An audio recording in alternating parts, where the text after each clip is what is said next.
Crystal Lake's history of murder doesn't deter counsellors from setting up a summer camp in the woodsy area. Suspicious locals warn against it, but fresh-faced young people, Jack, Alice, Bill, Maurice and Ned, pay little heed to the old-timers.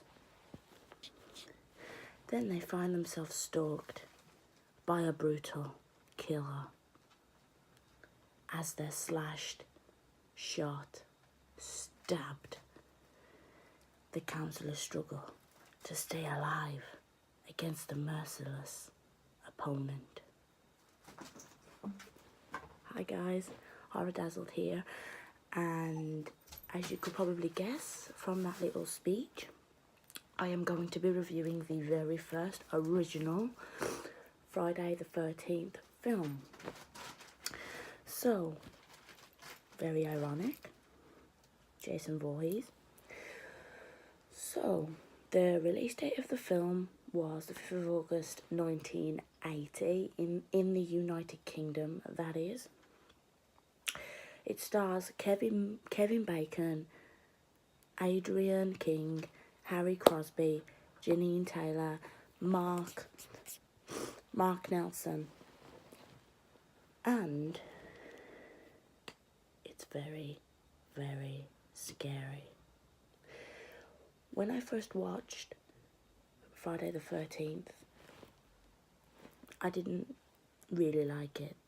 More on the paranormal side for me, but I got used to it in the end because I liked the way they portrayed the original killer as a male, but actually turned out to be female.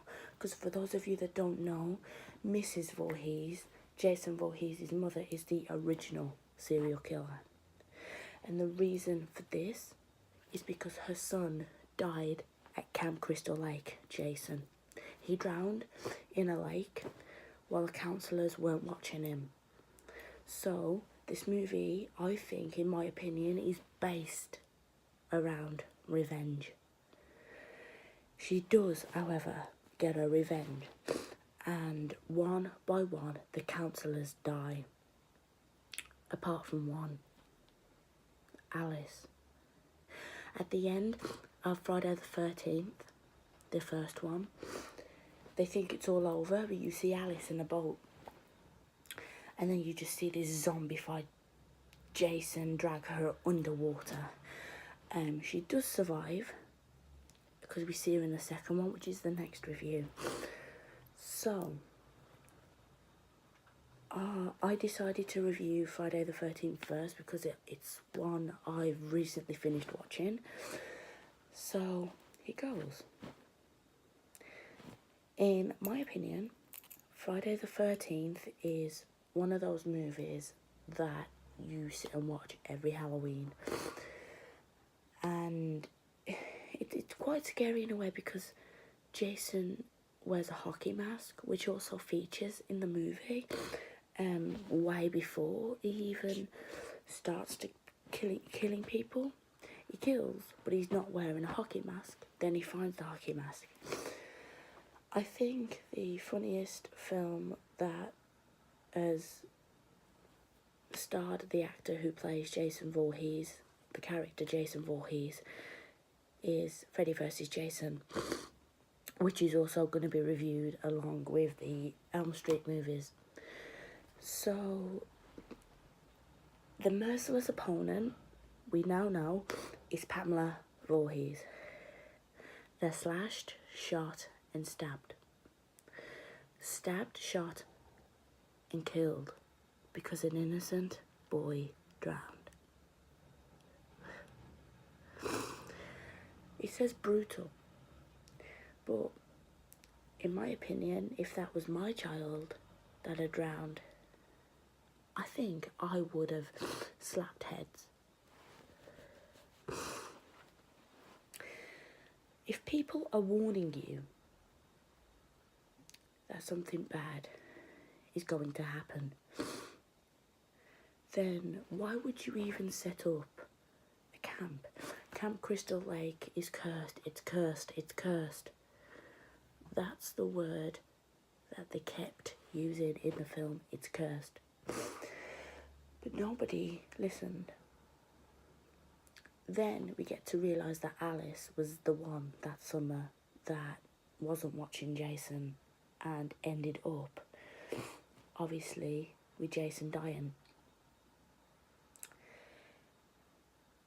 Jason is manipulated and basically used as a puppet by his mother. So basically, his mother wakes him up. He's a zombie, basically. There is no way of killing Jason. But in the game, I haven't played it, but people have told me you have to either take off his hockey mask or stab him in the face. Now, in the films themselves, countless of people have tried to take off a hockey mask and kill him, but it hasn't worked. So I don't think Jason's one of these people that can be killed, although he did die and was rewoken in Freddy vs. Jason to kill the people on Elm Street. He thought was his mother, actually turned out to be Freddy Krueger. Obviously manipulated, but we'll get back to that. But the manipulation of Jason via his mother is like, she's not killing anymore, she's dead, so Jason is her puppet. She basically gives him a list of people to kill, and he goes and kills those people. What would you do? What would you do if somebody was manipulating you into murdering somebody? I know what I'd do. I'd run and hide. When I decided to start this channel, people said to me, "Oh, why are you only going to watch paranormal films?" No, I proved them wrong. I've got over my fear of blood, and I've decided to actually start watching more slasher movies. My favourite serial killer has to be Chucky. He's awesome. My second favourite is Jason Voorhees, as you can probably tell. So yeah. So it says superstitious locals. Superstitious is them being scared of something that they had a right to be. Every year since Jason's death, there has been a murder. Before the film was even set, meant to have been Camp Crystal Lake. Before that, there was a fire at the lake and a load of kids died. But in the beginning of Friday the 13th, you see the point of view from the killer. You don't actually see who it is.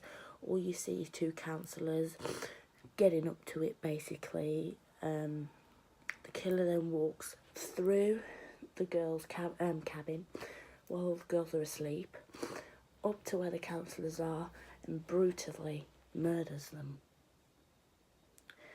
That's when we start to realise that Pamela isn't out to kill the children. She's out to kill the counsellors. As I said before, revenge is a big word. But she had in mind what she wanted to do to avenge her son. Jason was the kind of guy that was deformed. He had a problem with his face, hence the hockey mask. But he has a variety of fears, like Freddy Krueger. Freddy Krueger's fear is fire. That's how he was killed. Jason Voorhees, his fear is water, because that's how he was killed. If you use these against Jason, you found a weakness. Hopefully, you can kill him. Only if you can get rid of his machete, that is. The thing he uses to chop people in half, or decapitate them, or even kill them, obviously. So, if you haven't checked out Friday the 13th, the 1980 film, then you should. Horror Dazzled, signing out.